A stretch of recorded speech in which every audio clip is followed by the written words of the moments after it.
It's time. It's time. It's time. It's time to shop. One and only CMR Shopping Mall. ನಮ್ಮ shopping ನ best destination ರಾಯಚೂರಿನಲ್ಲಿ September 22ರಂದು ವಿಶೇಷ ಆರಂಭ. ಇನ್ಮೇಲೆ ಪ್ರತಿದಿನವೂ ಸೆಲೆಬ್ರೇಷನ್.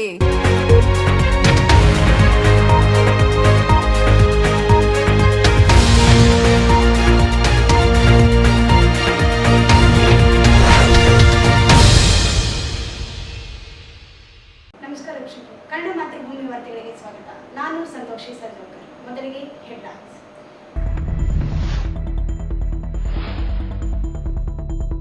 ವಿಧಾನಮಂಡಲದ ಮಹಿಳಾ ಮತ್ತು ಮಕ್ಕಳ ಕಲ್ಯಾಣ ಸಮಿತಿ ಸಭೆ. ತಪ್ಪು ಮಾಹಿತಿ ನೀಡಿದ ಮಕ್ಕಳ ರಕ್ಷಣಾ ಘಟಕದ ಅಧಿಕಾರಿ ಅಮರೇಶ್ ಅವರಿಗೆ ನೋಟಿಸ್ ನೀಡಲು ಸೂಚನೆ. ಡಿಎಚ್ಒ ನಡೆಗೆ ಅಸಮಾಧಾನ.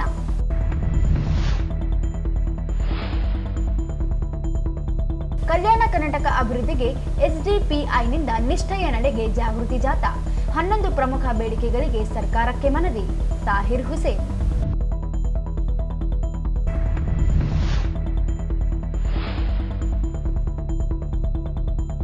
ಧರ್ಮಸ್ಥಳ ಗ್ರಾಮಾಭಿವೃದ್ಧಿ ಸಂಸ್ಥೆಯಿಂದ 14ರಂದು ಗಾಂಧಿ ಸ್ಮೃತಿ. ಮದ್ಯಪಾನ ಮುಕ್ತರಾದವರಿಗೆ ಅಭಿನಂದನೆ. ಅಮರೇಶ್ ಮಸ್ಕಿ.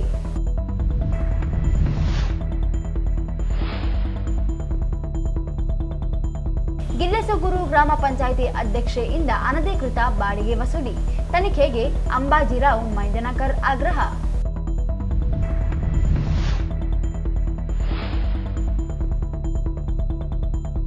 ರಸ್ತೆ ಕಾಮಗಾರಿಗೆ ಅಕ್ರಮ ಗುಂಡಿ ನಿರ್ಮಾಣ. ಗುತ್ತಿಗೆದಾರರ ವಿರುದ್ಧ ಕೇಸ್ ದಾಖಲಿಸಲು ಆಗ್ರಹಿಸಿ ದಲಿತ ಸೇನೆ ಮನವಿ.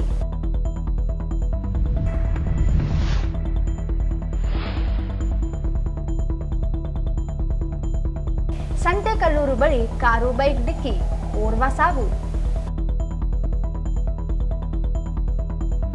ವಾರ್ತೆಗಳ ವಿವರ. ಮಹಿಳೆ ಮತ್ತು ಮಕ್ಕಳ ರಕ್ಷಣೆ ಕುರಿತಂತೆ ತಪ್ಪು ಮಾಹಿತಿ ನೀಡಿದ್ದಲ್ಲಿ ಕ್ರಮ ಎದುರಿಸಬೇಕಾಗುತ್ತದೆ ಎಂದು ವಿಧಾನಮಂಡಲದ ಮಹಿಳಾ ಮತ್ತು ಮಕ್ಕಳ ಕಲ್ಯಾಣ ಸಮಿತಿ ಅಧ್ಯಕ್ಷ ಎನ್ಎಚ್ ಕೋನರೆಡ್ಡಿ ಜಿಲ್ಲಾ ಮಕ್ಕಳ ರಕ್ಷಣಾಧಿಕಾರಿಗೆ ಎಚ್ಚರಿಸಿದ ಘಟನೆ ನಡೆಯಿತು. ಜಿಲ್ಲಾಧಿಕಾರಿಗಳ ಕಚೇರಿಯಲ್ಲಿ ಸಮಿತಿಯ ಸಭೆಗೆ ಜಿಲ್ಲಾ ಮಕ್ಕಳ ರಕ್ಷಣಾಧಿಕಾರಿ ಅಮರೇಶ್ ಅವರಿಗೆ ತರಾಟೆಗೆ ತೆಗೆದುಕೊಂಡು ಸದಸ್ಯರುಗಳು ಮಕ್ಕಳ ಪುನರ್ವಸತಿ ಕುರಿತು ಮಾಹಿತಿ ನೀಡಲು ತಡಬರಿಸಿದಾಗ ತಪ್ಪು ಮಾಹಿತಿ ನೀಡಿ ದಿಕ್ಕು ತಪ್ಪಿಸುವ ಕೆಲಸ ಮಾಡಿ ಸಮರ್ಪಕ ಮಾಹಿತಿಯೇ ಇಲ್ಲವೆಂದಾದರೆ ಹೇಗೆ ನೋಟಿಸ್ ಜಾರಿ ಮಾಡಿ ಎಂದು ಸೂಚಿಸಿದರು. ಸಮಿತಿ ಸದಸ್ಯ ಹಾಗೂ ಗುರುಮುಡ್ಕಲ್ ಶಾಸಕ ಶರಣಗೌಡ ಕಂದಕೂರ್ ಮಾತನಾಡಿ, ಮಹಿಳೆಯರು ಮಕ್ಕಳ ಮೇಲೆ ನಡೆಯುವ ದೌರ್ಜನ್ಯ, ಸರ್ಕಾರ ಯೋಜನೆಗಳು ದೊರೆಯುತ್ತಿಲ್ಲ, ಅಧಿಕಾರಿಗಳು ನೀಡುವ ತಪ್ಪು ಮಾಹಿತಿ ಪಡೆದು ಕಾಜು ಪಿಸ್ತಾ ಎಂದು ಹೋಗಲು ಬಂದಿಲ್ಲ. ತಪ್ಪು ಮಾಹಿತಿ ನೀಡಿದರೆ ಕ್ರಮಕ್ಕೆ ಶಿಫಾರಸು ಮಾಡಬೇಕಾಗುತ್ತದೆ ಎಂದು ಎಚ್ಚರಿಸಿದರು. ತಂತ್ರಜ್ಞಾನ ಮುಂದುವರೆದಿದೆ, ಮಾಹಿತಿ ಘಟನೆಗಳ ವಿವರ ಪಡೆಯಲು ಕಷ್ಟವಿಲ್ಲ, ಅಧಿಕಾರಿಗಳಲ್ಲಿ ಆಸಕ್ತಿ ಬೇಕಷ್ಟೇ ಎಂದು ಕೋನರೆಡ್ಡಿ ಹೇಳಿದರು.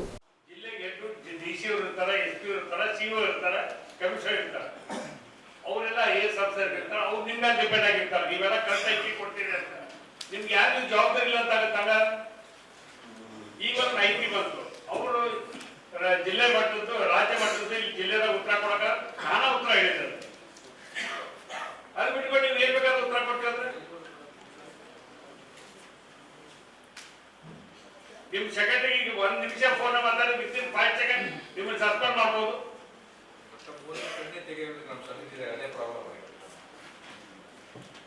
ನಾವು ಇದೊಂಥರ ಏನಪ್ಪ, ಜನರ ಹತ್ರ ಹೋಗ್ಬೇಕು, ಜನರಿಗೆ ಒಳ್ಳೇದು ಮಾಡ್ಬೇಕು. ನಮಗೇನು ಯಾದಗಿರಿ ಘಟನೆ ಆಯ್ತಲ್ಲ ಸುರ್ಪುರದ್ದು, ನಮ್ ಕಾಲೇಜ್ ಕ್ಯಾಂಪಸ್ನಾಗ 9th ಒಂದು ಮಗು ಹಾಸ್ಟೆಲ್ನಾಗ ಡಿಲಿವರಿ ಆಗತ್ತಂದ್ರೆ ನಮ್ಗೆ ಎಷ್ಟು ತಲೆ ತಗ್ಸೋಂಗ್ ಆಯ್ತು ಅಂದ್ರೆ ಅದಕ್ಕೆ ನಾವು ಜಿಲ್ಲಾ ಮಟ್ಟದಲ್ಲಿ ಹೋಗಿ ಅವೇರ್ನೆಸ್ ತರಬೇಕು, ಇದೊಂದು ಅಲರ್ಟ್ ಆಗಿರ್ಬೇಕು ಅಂತ ನಮ್ಮ ಭಾವನೆ ಇದೆ. ನಿಮ್ಗೆ ಏನ್ ತಿಳಿದ ಉತ್ತರ ಕೊಡುದು, ತಿಳಿದನ್ನ ಅಂಕಿ ಅಂಶ ಕೊಡುದು, ಏನ್ ಸಿಸ್ಟಮ್ ಏನಿದೆ ನಿಮಗೆ ಹೋಗಿ. ನೀವು ಜಿಲ್ಲಾ ಮಟ್ಟದ ಅಧಿಕಾರಿಗೂ ವೇತನ ತಗೋತೀರಿ, ನಿಮ್ಗೆ ಸೇವಾ ಪೇ ಕೊಟ್ಟಿವಿ, ಎಲ್ಲ ಕೊಟ್ಟಂದ್ರೆ ನಾವು ಸರ್ಕಾರಿ ಸೇವೆ ಮಾಡ್ಕೊಳ್ಳೋಂತ ಭಾವನೆ ಬೇಕಲ್ಲ. ಒಂದು ತಾಲೂಕಾ ತಲಾಟಿಯಿಂದ ಹಿಡ್ಕೊಂಡು ಆರ್ಐಯಿಂದ ಹಿಡ್ಕೊಂಡು ತಹಸೀಲ್ದಾರ್ ಹಿಡ್ಕೊಂಡು ಎಸಿಯಿಂದ ಹಿಡ್ಕೊಂಡು ಡಿಸಿ ಅವ್ರ ಮಟ್ಟ ಕರೆಕ್ಟ್ ಬಂದ್ರೆ ಆಡಳಿತ ಎಲ್ಲ ಅಂಕಿ ಪಂಕಿ ತಪ್ಪಿದ್ರೆ ಈ ಜಂಟಿ ಸರ್ವೆ ಮಾಡಾಕತ್ತಾರೆ ಜಿಲ್ಲಾಧಿಕಾರಿಗಳು. ಅವ್ರು ಎಷ್ಟು ಅಲರ್ಟ್ ಆಗಿರ್ತಾರಂದ್ರೆ 1 ನಿಮಿಷ ಕೂಲಿಗೆ ಆಗಲ್ಲ, ಜನಗಣತಿ ಮಾಡ್ಬೇಕು. ಇಲ್ಲಿ ಅವ್ರ ಟೆನ್ಷನ್ ಉತ್ತರ ಹೇಳ್ತಿರ್ತಾರೆ. ನೀವೇನೋ ತಪ್ಪು ಮಾಹಿತಿ ಕೊಟ್ಬಿಟ್ರೆ ನೋಡಿ, ನಿನ್ನೆ ಕೊಪ್ಪಳ ಜಿಲ್ಲೆಯಲ್ಲಿ ಕೆಲವು ಲ್ಯಾಬ್ಸಸ್ಗೆ ನಾವು ಬಹಳ ರಾಂಗ್ ಆಗಿದ್ವಿ. ಪ್ರತಿ ಒಂದು ನಾವು ಮಾಹಿತಿ ತಗೋಕಲ್ಕು ಹಿಂಗ್ ಲ್ಯಾಪ್ಸಸ್ ಆದ್ರೆ ಏನಿದು ನಮ್ಗೆ ಬಹಳ ಇಂಪ್ರೆಸ್ ಆಗುತ್ತೆ. This is not fair. ನಾವೊಂದು ರಾಜ್ಯ ಮಟ್ಟದಿಂದ ಸಮಿತಿನಾಗ ಬಂದು ಒಬ್ಬ DHO ಮಾಹಿತಿ ಕೇಳಿದ್ರೆ ನಗ್ತಾನ, ಇನ್ನೊಬ್ಬತ್ತಿಗೆ ಮಾಹಿತಿ ಕೇಳಿದ್ರೆ ನಾನು ಹೈದರಾಬಾದ್ ಹೋಗಿ ಬಂದಿನ ಅಂತಾರ, ಇನ್ನೊಬ್ರು ಮಾಹಿತಿ ಕೇಳಿದ್ರೆ ಹೆಸರಿಲ್ಲ ಅಂದು ಹೆಸರು ಕೊಡ್ತಾರೆ, ಇನ್ನೊಬ್ರಿಗೆ ಯಾರಿಗೋ ಕೇಳಿದ್ರೆ ಫೋನ್ ಹಿಡ್ಕೊಂಡು ಕೂಡ್ತಾರೆ. ಏನಿದು ಹಿಂಗೇನ ಜಿಲ್ಲಾ ಆಡಳಿತ ಅಡ್ಮಿನಿಸ್ಟ್ರೇಷನ್ ಮಾಡೋದು? ಆಮೇಲೆ ಏನ್ಪಂತಂದ್ರೆ ಒಂದು ಸಖಿ ಪಾಯಿಂಟ್ ನಿನ್ನೆ ಕೊಪ್ಪಳದಾಗ ಕೇಳಿದ್ರೆ ಇದ್ದಿಲ್ಲಣ್ಣ, ಸಖಿ ಪಾಯಿಂಟ್ ಇರ್ತಕ್ಕಂಥದ್ದು ಏನ್ಪಂತಂದ್ರೆ ಒಂದು ಯಾವ್ದೋ ಹಾಸ್ಟೆಲ್ ಏನ್ಪಂತಂದ್ರೆ ನಡೆಸ್ತಾ ಇದ್ದಾರೆ, ನಿಮ್ ಗಮನಕ್ಕಿಲ್ಲ. ಏನಿದು? ಮತ್ತೋರ್ವ ಸದಸ್ಯ ಇಕ್ಬಾಲ್ ಹುಸೇನ್ ಮಾತನಾಡಿ, ಒಂದು ವಾರ ತರಬೇತಿಗೆ ಹೋದರೆ ಕರ್ತವ್ಯ ಮರೆತರೆ ಹೇಗೆ? ಉಡಾಫಿಯಾಗಿ ಮಾತನಾಡುವುದು ಬೇಡ, ನಿಮಗಿರುವ ಜವಾಬ್ದಾರಿಯನ್ನು ತೋರಿಸುತ್ತದೆ ಎಂದು ಅಸಮಾಧಾನ ವ್ಯಕ್ತಪಡಿಸಿದರು. ಜಿಲ್ಲೆಯಿಂದ ಮಕ್ಕಳನ್ನು ಕೃಷಿ ಕೆಲಸಕ್ಕೆ ಬೇರೆ ರಾಜ್ಯಗಳಿಗೆ ಕರೆದುಕೊಂಡು ಹೋಗುತ್ತಿದ್ದು ಯಾವ ಕ್ರಮ ಕೈಗೊಂಡಿದ್ದೀರಿ ಎಂದು ಕೋನರೆಡ್ಡಿ ಪ್ರಶ್ನಿಸಿದರು. ಕಾರ್ಮಿಕರಿಗೆ 5 ಲಕ್ಷ ಕಾರ್ಡ್ ವಿತರಿಸಬೇಕಿದ್ದು ಕೇವಲ 1 ಲಕ್ಷ ಕಾರ್ಡ್ ಹಂಚಿಕೆ ಮಾತ್ರ ನೀಡಲಾಗಿದೆ ಎಂದರು. ಜಿಲ್ಲಾ ಕಾರ್ಮಿಕ ಇಲಾಖೆ ಅಧಿಕಾರಿ ಆರತಿ ಮಾಹಿತಿ ನೀಡಿ 53 ಕೇಸ್ ದಾಖಲಿಸಿ 7 ಲಕ್ಷ ದಂಡ ಸಂಗ್ರಹಿಸಲಾಗಿದೆ. 103 ವಾಹನಗಳನ್ನು ಜಪ್ತಿ ಮಾಡಿ 304 ವಿದ್ಯಾರ್ಥಿಗಳನ್ನು ಶಾಲೆಗೆ ಸೇರ್ಪಡೆ ಮಾಡಲಾಗಿದೆ ಎಂದು ಮಾಹಿತಿ ನೀಡಿದರು. So ನೀವು 15% ಆಡ್ ಮಾಡಿದ್ರೆ ಎಷ್ಟಾಯ್ತು ನಿಮ್ಗೆ? So you'll be crossing 25 lakhs. 24 to 25 lakhs. 24 lakhs. ಏನಮ್ಮ? ಅಮ್ಮ ಅಲ್ಲಮ್ಮ, ಒಂದು ಸೆಕೆಂಡ್ ಕೇಳು. ನಾನು ಉತ್ತರ ಕೊಡಿ. I am into this department from past 16 years. Yes. I was the Jilla Panchayat President in 2016-2015. I know your department well. I have studied. ನಾನು ಕೇಳ್ತಾ ಇರೋದು ನೀವು ಕೇಳಿ. ನೀವು 25 ಲಕ್ಷ ಜನಕ್ಕೆ ಬರೀ 1 ಲಕ್ಷ ಕಾರ್ಡ್ ಮಾಡ್ತಿರಲ್ಲ, ಏನ್ ಅವರೇಶ್ ತಗೋತೀರಾ ನೀವು? ನನಗೆ ಗೊತ್ತು ಯಾರಿಗೆ ಲೈಸೆನ್ಸ್ ಕೊಡ್ಬೇಕು, ಯಾರಿಗೆ ಕಾರ್ಡ್ ಮಾಡಬೇಕು, ಯಾವ ರೀತಿ ಮಾಡಬೇಕು ಅನ್ನೋದನ್ನ ಎಲ್ಲ ಗೊತ್ತು. ಆ ಕಾರ್ಡಿನ ವ್ಯಕ್ತಿತ್ವ ಏನು, ಆ ಕಾರ್ಡಲ್ಲಿ ಏನಿದೆ ಏನಿಲ್ಲ ಅನ್ನೋದು ಎಲ್ರಿಗೂ ಗೊತ್ತಿದೆ ನನಗೆ. ಕಾರ್ಡ್ ಎಷ್ಟು ಕಮ್ಮಿ ಮಾಡಿದ್ರೆ ಯಾವ್ಯಾವ ತಾಲೂಕಲ್ಲಿ ಎಷ್ಟು ಕಾರ್ಡ್ ಮಾಡಿಸಿದ್ದೀರ? ತಾಲೂಕು ವಹಿಸ್ಕೊಡಿ ನೀವು. 7 ತಾಲೂಕು ಇದೆಯಲ್ಲ, 8 ತಾಲೂಕ? ಟೋಟಲ್ 9 ಇದೆ ಸರ್. 9 ತಾಲೂಕು.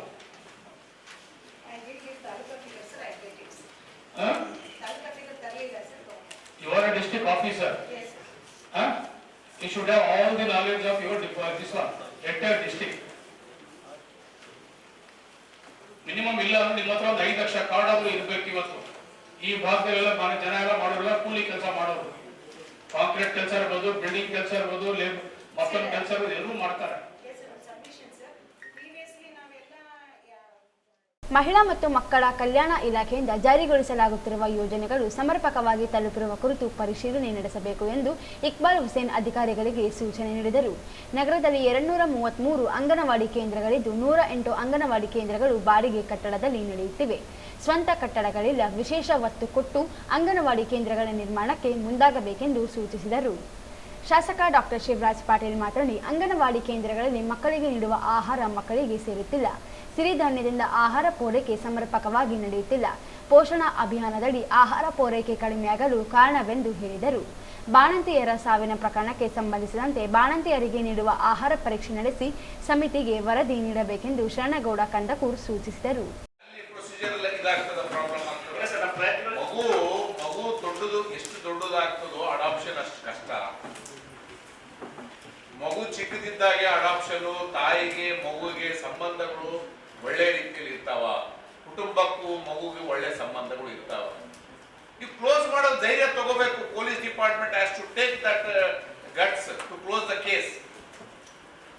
ಇನ್ವೆಸ್ಟಿಗೇಷನ್ ಮಾಡೇ ಮಾಡಬೇಕು. ಮಾಡ್ಲಿ ಸರಿ. 2 ತಿಂಗಳು ಏನ್ ಮಾಡ್ತಾರೆ ಇನ್ವೆಸ್ಟಿಗೇಷನ್? ಒಂದು ಆಫೀಸರ್ಸ್ ಹಾಕ್ಬೇಕು. ಒಂದು ವಾರದಲ್ಲಿ ಒಬ್ಬ circle inspector level, PSI level ಮಾಡಿ ಒಂದು ವಾರದಲ್ಲಿ ಕ್ಲೋಸ್ ಮಾಡಬೇಕು. ನಿರ್ಜೀವ ಜೀವನ ದರವು 10.1 ಇದ್ದು ಸರಿಯಾಗಿ ಮಾಹಿತಿ ನೀಡಬೇಕು. ಡಿಸಿ ಅವರಿಗೆ ತಪ್ಪು ಮಾಹಿತಿ ನೀಡಿರುವ ಆರೋಗ್ಯ ಅಧಿಕಾರಿ ನಡೆಗೆ ಬೇಸರ ವ್ಯಕ್ತಪಡಿಸಿದರು. DHO ನಕ್ಕು ಹೇಳಿರುವುದಕ್ಕೂ ಬೇಸರ ವ್ಯಕ್ತಪಡಿಸಿ ನೋಟಿಸ್ ಜಾರಿ ಮಾಡಲು ಕಂದಕೂರ್ ಸೂಚಿಸಿದರು.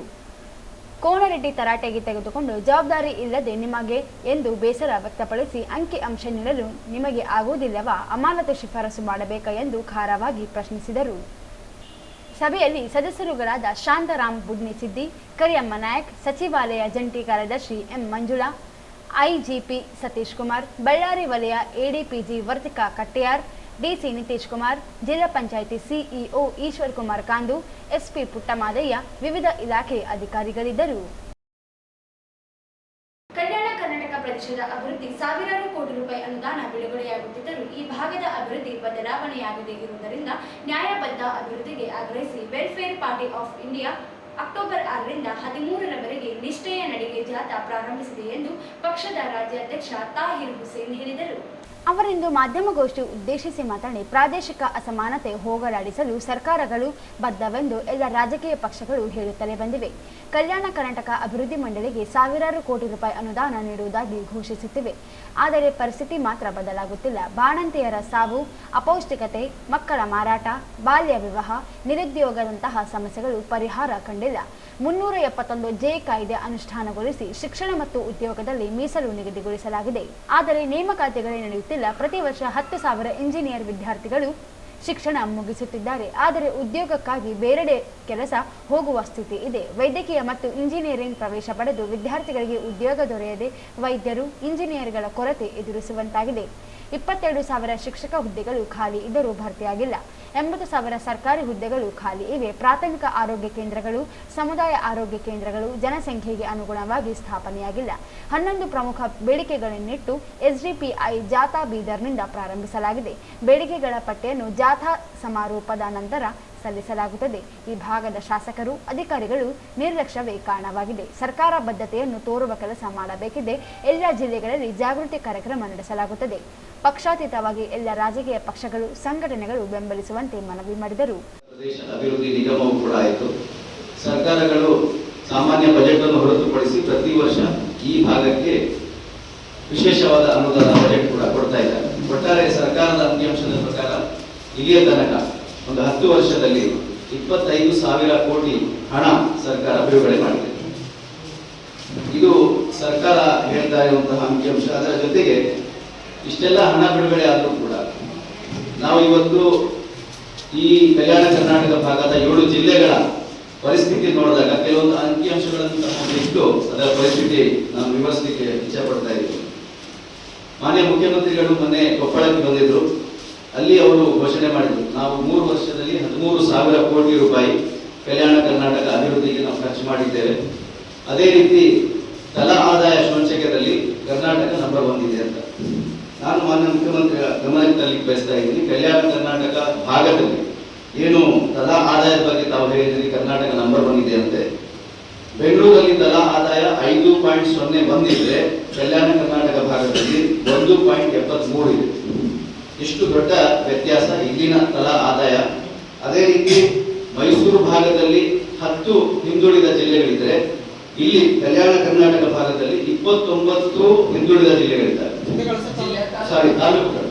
ಅದರಲ್ಲೂ ಕೂಡ ವಿಪರ್ಯಾಸ ಅಂದ್ರೆ ಕಲ್ಯಾಣ ಕರ್ನಾಟಕ ಅಭಿವೃದ್ಧಿ ಮಂಡಳಿಯ ಚೇರ್ಮನ್ ಏನಿದ್ದಾರೆ ಅವರು ಪ್ರತಿನಿಧಿಸುವ ಜೇವರ್ಗಿ ತಾಲೂಕು ಅತ್ಯಂತ ಹಿಂದುಳಿದ ತಾಲೂಕು. ಅದೇ ರೀತಿ ರಾಜ್ಯದಲ್ಲಿ ಮತ್ತು ದೇಶದಲ್ಲಿ ಹಿಂದುಳಿದ ಜಿಲ್ಲೆಗಳ ಪಟ್ಟಿಯಲ್ಲಿ ಈ ಭಾಗದ ರಾಯಚೂರು, ಯಾದಗಿರಿ ಮತ್ತು ಕಲಬುರಗಿ ಜಿಲ್ಲೆಗಳು, ಕೊಪ್ಪಳ ಜಿಲ್ಲೆಗಳು ಬರ್ತಾರೆ. ಅದೇ ರೀತಿ ಏನು ಕೈಗಾರಿಕೆಗಳು, ಇಡೀ ರಾಜ್ಯದಲ್ಲಿ 17.48 ಲಕ್ಷ ಕೈಗಾರಿಕೆಗಳು, ಸಣ್ಣ ಕೈಗಾರಿಕೆಗಳು ಇದ್ದಾವೆ.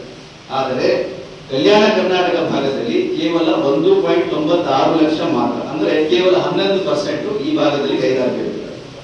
ಅದರ ಜೊತೆಗೆ ಕೆಲಸ ಹುಡ್ಕೊಂಡು ವಲಸೆ ಹೋಗೋರು, ಗುಳೆ ಹೋಗೋರು ಈ ಜಿಲ್ಲಾವಾರು ನೋಡಿದಾಗ ಅವರೆಲ್ಲರೂ ಕೂಡ ಕಲ್ಯಾಣ ಕರ್ನಾಟಕದಲ್ಲಿ 90% ಜನ ಇಲ್ಲಿಂದ ಬೇರೆ ಕಡೆ ಹೋಗ್ತಾರೆ.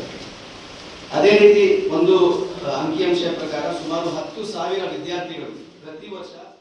ಈ ಸಂದರ್ಭದಲ್ಲಿ ರಾಜ್ಯ ಉಪಾಧ್ಯಕ್ಷ ಶ್ರೀಕಾಂತ್ ಸಾಲಿಯಾನ್, ಜಿಲ್ಲಾಧ್ಯಕ್ಷ ಶೇಖ್ ಫರೀದ್ ಉಮರಿ, ಅಬ್ದುಲ್ ಸಲಾಂ, ಇರ್ಫಾನ್, ಅಬ್ದುಲ್ ಗನಿ ಉಪಸ್ಥಿತರಿದ್ದರು. ಗಾಂಧಿ ಸ್ಮೃತಿ ಅಂಗವಾಗಿ ಅಕ್ಟೋಬರ್ 14ರಂದು ಶ್ರೀ ಕ್ಷೇತ್ರ ಧರ್ಮಸ್ಥಳ ಗ್ರಾಮಾಭಿವೃದ್ಧಿ ಯೋಜನೆ ಹಾಗೂ ಅಖಿಲ ಕರ್ನಾಟಕ ಜನಜಾಗೃತಿ ವೇದಿಕೆ ಹಾಗೂ ಮದ್ಯಪಾನ ಸಂಯಮ ಮಂಡಳಿ ಬೆಂಗಳೂರುಗಳ ಸಹಯೋಗದಲ್ಲಿ ಅಕ್ಟೋಬರ್ 14ರಂದು ಗಾಂಧಿ ಜಯಂತಿ ಜಾಥಾ ಹಾಗೂ ಪಾನ ಮುಕ್ತರಿಗೆ ಅಭಿನಂದನಾ ಸಮಾರಂಭ ನಗರದ ಪಂಡಿತ ಸಿದ್ದರಾಮ ಜಂಬರದಿನ್ನಿ ರಂಗಮಂದಿರದಲ್ಲಿ ಆಯೋಜಿಸಲಾಗಿದೆ ಎಂದು ಜನಜಾಗೃತಿ ವೇದಿಕೆ ಅಧ್ಯಕ್ಷ ಎಂ ಅಮರೇಶ್ ಮಸ್ಕಿ ಹೇಳಿದರು.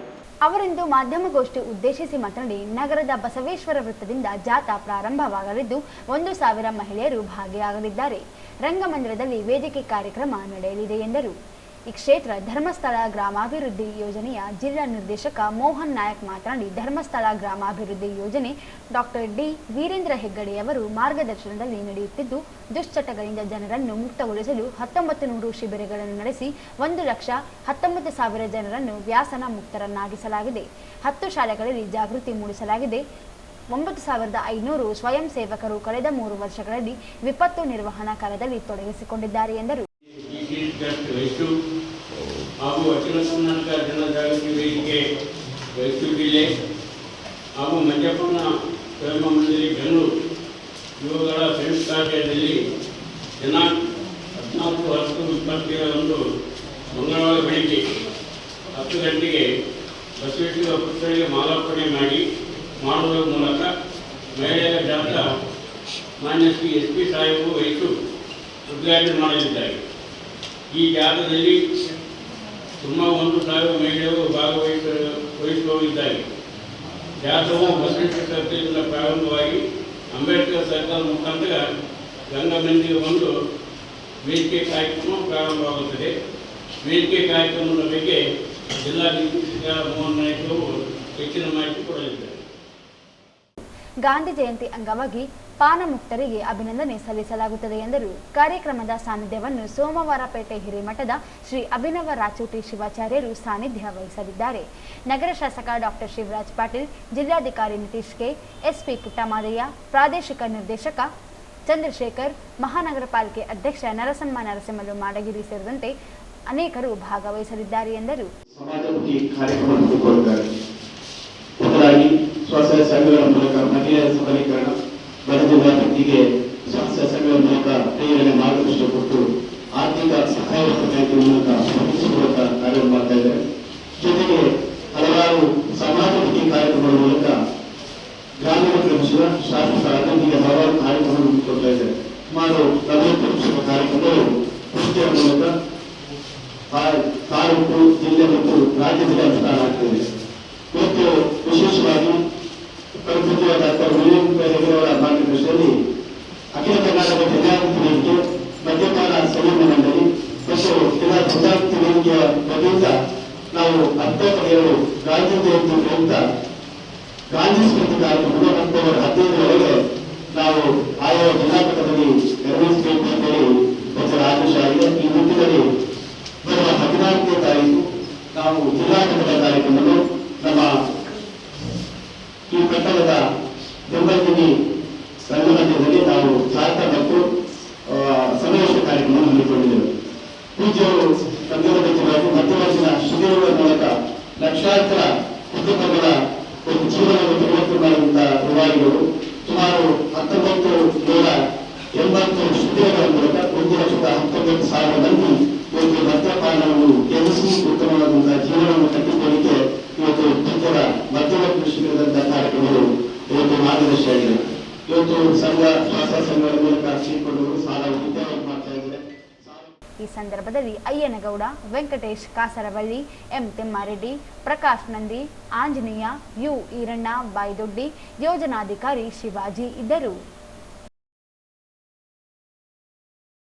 ತಾಲೂಕಿನ ಗಿರಿಸುಗುರು ಗ್ರಾಮ ವ್ಯಾಪ್ತಿಯ ಸರ್ವೆ ನಂಬರ್ 75ರಲ್ಲಿ ಇರುವ ಸರ್ಕಾರಿ ಜಮೀನನ್ನು ಗ್ರಾಮ ಪಂಚಾಯಿತಿ ಅಧ್ಯಕ್ಷೆ ಮಹಾದೇವಿ, ಅವರ ಪತಿ ಮಲ್ಲೇಶ್ ಹಾಗೂ ಸಂಬಂಧಿ ಶಿವಶಂಕರ್ ಇವರು ಅನಧಿಕೃತ ಕಟ್ಟಡಗಳನ್ನು ನಿರ್ಮಾಣ ಬಾಡಿಗೆ ವಸೂಲಿ ಮಾಡುತ್ತಿದ್ದು ಕೂಡಲೇ ತೆರವುಗೊಳಿಸಬೇಕೆಂದು ಸಾಮಾಜಿಕ ಕಾರ್ಯಕರ್ತ ಅಂಬಾಜಿರಾವ್ ಮೈದನಕಲ್ ಆಗ್ರಹಿಸಿದರು.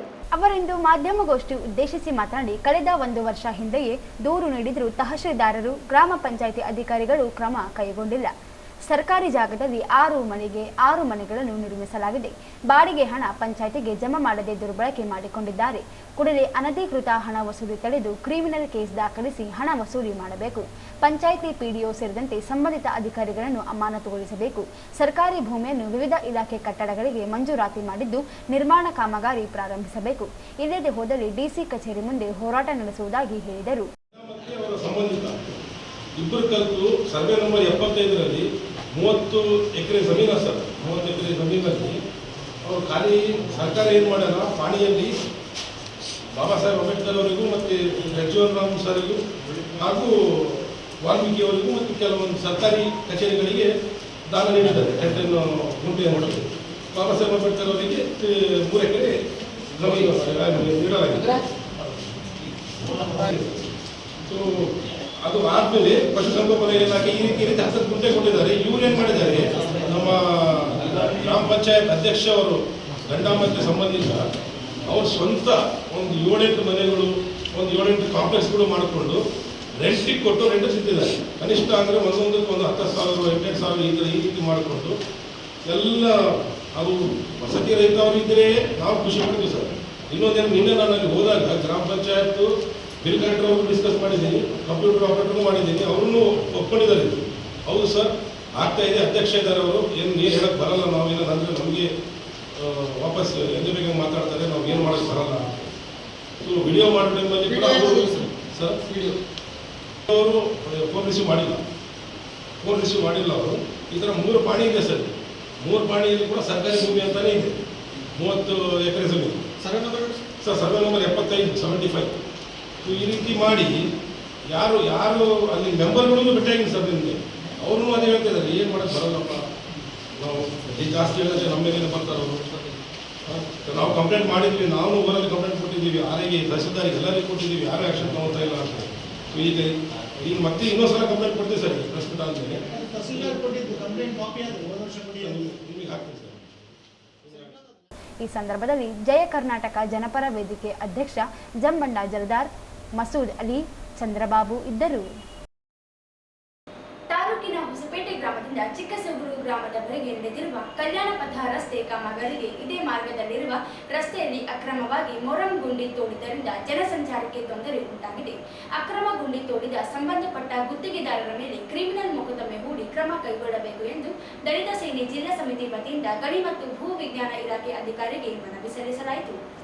ತಾಲೂಕಿನ ಹೊಸಪೇಟೆ ಗ್ರಾಮದಿಂದ ಚಿಕ್ಕಸೂಗೂರು ಗ್ರಾಮದವರೆಗೆ ಕಲ್ಯಾಣ ಪಥ ರಸ್ತೆ ಕಾಮಗಾರಿಯು ನಡೆಯುತ್ತಿದ್ದು, ಈ ಕಾಮಗಾರಿಗೆ ಮೊರಂ ಹಾಕಲು ಹೊಸಪೇಟೆ ಮತ್ತು ಚಿಕ್ಕಸೂಗೂರು ಗ್ರಾಮದ ನಡುವೆ ಕಾಮಗಾರಿಗೆ ಹೊಂದಿಕೊಂಡಂತೆ ಇದೇ ರಸ್ತೆಯಲ್ಲಿ ದೊಡ್ಡ ಗಾತ್ರದ ಮೊರಂ ಗುಂಡಿಯನ್ನು ಅಕ್ರಮವಾಗಿ ತೋಡಿದ್ದು, ಇದರಿಂದ ಈ ರಸ್ತೆ ಮಾರ್ಗದಲ್ಲಿ ಚಲಿಸುವ ವಾಹನ ಸವಾರರು ನಿತ್ಯ ತೊಂದರೆ ಅನುಭವಿಸುವಂತಾಗಿದೆ. ಆಯ ತಪ್ಪಿದರೆ ಗುಂಡಿಯಲ್ಲಿ ಬಿದ್ದು ಅಪಘಾತವಾಗುವ ಸಂಭವ ಹೆಚ್ಚಿದೆ. ಈ 7 ಗ್ರಾಮಗಳ ರೈತರಿಗೆ ಹಾಗೂ ಜಾನುವಾರುಗಳಿಗೆ ಮತ್ತು ಸಾರ್ವಜನಿಕರಿಗೆ ತೊಂದರೆ ಅನುಭವಿಸುವಂತಾಗಿದೆ. ಅಕ್ರಮ ಗುಂಡಿ ಅಗೆಸಿದ ಗುತ್ತಿಗೆದಾರನ ವಿರುದ್ಧ ಕ್ರಮ ಕೈಗೊಳ್ಳಲು ಒತ್ತಾಯಿಸಿದರು. ರಸ್ತೆ ಕಾಮಗಾರಿ ಮಾಡುವ ಗುತ್ತಿಗೆದಾರನು ಸರ್ಕಾರಿ ನಿಯಮಗಳನ್ನು ಗಾಳಿಗೆ ತೂರಿದ್ದು ಸೂಕ್ತ ತನಿಖೆ ನಡೆಸಿ ಕ್ರಿಮಿನಲ್ ಮೊಕದ್ದಮೆ ಹೂಡಬೇಕು ಎಂದು ಮನವಿ ಮಾಡಿದರು. ಈ ಸಂದರ್ಭದಲ್ಲಿ ಅಧ್ಯಕ್ಷ ಮಾರುತಿ ಚಿಕ್ಕಸೂಗೂರ್, ಕಾಶಿನಾಥ್ ಕುರುಡಿ, ಸುರೇಶ್ ಬಾಬು, ಮಂಜುನಾಥ್ ಬಾಬು ಇದ್ದರು. ಕಾರು ಮತ್ತು ಬೈಕ್ ನಡುವೆ ರಸ್ತೆ ಅಪಘಾತದಲ್ಲಿ ಬೈಕ್ ಸವಾರ ಮೃತಪಟ್ಟಿದ್ದು, ಮತ್ತೋರ್ವ ವ್ಯಕ್ತಿ ಗಾಯಗೊಂಡ ಘಟನೆ ಲಿಂಗಸೂಗೂರು ತಾಲೂಕಿನ ಸಂತೆಕಲ್ಲೂರು ಗ್ರಾಮದ ಬಳಿ ನಡೆದಿದೆ. ಮೃತಪಟ್ಟಿರುವ ವ್ಯಕ್ತಿ ವೀರೇಶ್ ಹೊನ್ನಳ್ಳಿ, ವಯಸ್ಸು 48 ಎಂದು ತಿಳಿದು ಬಂದಿದೆ. ಹಿಂಬದಿ ಸವಾರ ಅಂಬಣ್ಣ ಗುಡದನಾಳ ಕಾಲು ಮುರಿದು ಗಾಯಗೊಂಡಿದ್ದರಿಂದ ಸ್ಥಳೀಯ ಆಸ್ಪತ್ರೆಗೆ ದಾಖಲಿಸಲಾಗಿದೆ. ಸಂತೆಕಲ್ಲೂರು ಗ್ರಾಮದಲ್ಲಿ ಹಾದು ಹೋಗಿರುವ ಬೀದರ್ ಶ್ರೀರಂಗಪಟ್ಟಣ ರಾಜ್ಯ ಹೆದ್ದಾರಿಯಲ್ಲಿರುವ ಮಲ್ಲಿಕಾರ್ಜುನ್ ಪೆಟ್ರೋಲ್ ಬಂಕ್ನಲ್ಲಿ ಪೆಟ್ರೋಲ್ ಹಾಕಿಸಿಕೊಂಡು ಮುಖ್ಯ ರಸ್ತೆಗೆ ಬರುತ್ತಿದ್ದ ಬೈಕ್ ಸವಾರರಿಗೆ ಸಿಂಧನೂರು ಕಡೆಯಿಂದ ವೇಗವಾಗಿ ಬರುತ್ತಿದ್ದ ಕಾರು ಬೈಕ್ಗೆ ಡಿಕ್ಕಿ ಹೊಡೆದಿದೆ. ರಸ್ತೆ ಅಪಘಾತ ಬೈಕ್ ಸವಾರ ವೀರೇಶ್ ಹೊನ್ನಳ್ಳಿ, ವಯಸ್ಸು 48 ಸ್ಥಳದಲ್ಲಿ ಮೃತಪಟ್ಟರೆ, ಹಿಂಬದಿ ಸವಾರ ಅಂಬಣ್ಣ ಗುಡದನಾಳ ಎನ್ನುವವರಿಗೆ ಕಾಲು ಮುರಿದು ಗಾಯಗೊಂಡಿದ್ದರಿಂದ ಸ್ಥಳೀಯ ಆಸ್ಪತ್ರೆಗೆ ದಾಖಲಿಸಲಾಗಿದೆ. ಕಾರಿನ ಡಿಕ್ಕಿ ರಭಸಕ್ಕೆ ಬೈಕ್ ಅಪ್ಪಚ್ಚಿಯಾಗಿದ್ದು, ಕಾರು ಸಹ ನಿಯಂತ್ರಣ ತಪ್ಪಿ ಪಲ್ಟಿ ಹೊಡೆದಿದೆ. ಈ ಕುರಿತು ಮಸ್ಕಿ ಪೊಲೀಸ್ ಠಾಣೆ ವ್ಯಾಪ್ತಿಯಲ್ಲಿ ಘಟನೆ ಸಂಭವಿಸಿದೆ. ಕೊನೆಯಲ್ಲಿ ಮತ್ತೊಮ್ಮೆ ಹೆಡ್ಲೈನ್ಸ್. ವಿಧಾನಮಂಡಲದ ಮಹಿಳಾ ಮತ್ತು ಮಕ್ಕಳ ಕಲ್ಯಾಣ ಸಮಿತಿ ಸಭೆ. ತಪ್ಪು ಮಾಹಿತಿ ನೀಡಿದ ಮಕ್ಕಳ ರಕ್ಷಣಾ ಘಟಕದ ಅಧಿಕಾರಿ ಅಮರೇಶ್ ಅವರಿಗೆ ನೋಟಿಸ್ ನೀಡಲು ಸೂಚನೆ. ಡಿಎಚ್ಒ ನಡೆಗೆ ಅಸಮಾಧಾನ.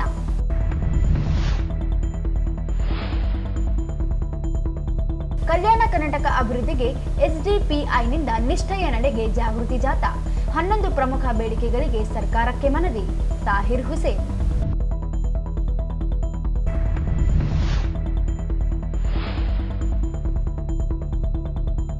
ಧರ್ಮಸ್ಥಳ ಗ್ರಾಮಾಭಿವೃದ್ಧಿ ಸಂಸ್ಥೆಯಿಂದ 14ರಂದು ಗಾಂಧಿ ಸ್ಮೃತಿ. ಮದ್ಯಪಾನ ಮುಕ್ತರಾದವರಿಗೆ ಅಭಿನಂದನೆ. ಅಮರೇಶ್ ಮಸ್ಕಿ.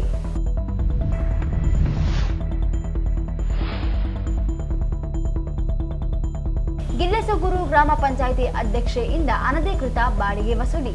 ತನಿಖೆಗೆ ಅಂಬಾಜಿರಾವ್ ಮೈದನಕರ್ ಆಗ್ರಹ.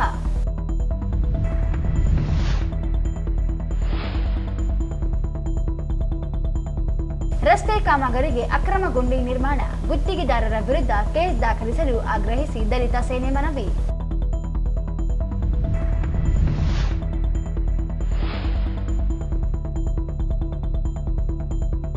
ಸಂತೆಕಲ್ಲೂರು ಬಳಿ ಕಾರು ಬೈಕ್ ಡಿಕ್ಕಿ, ಓರ್ವ ಸಾವು. ಇಲ್ಲಿಗೆ ವಾರ್ತೆಗಳ ಪ್ರಸಾರ ಮುಕ್ತಾಯವಾಯಿತು. ಮುಂದಿನ ವಾರ್ತೆಗಳೊಂದಿಗೆ ಮತ್ತೆ ಭೇಟಿಯಾಗೋಣ. ವಂದನೆಗಳು.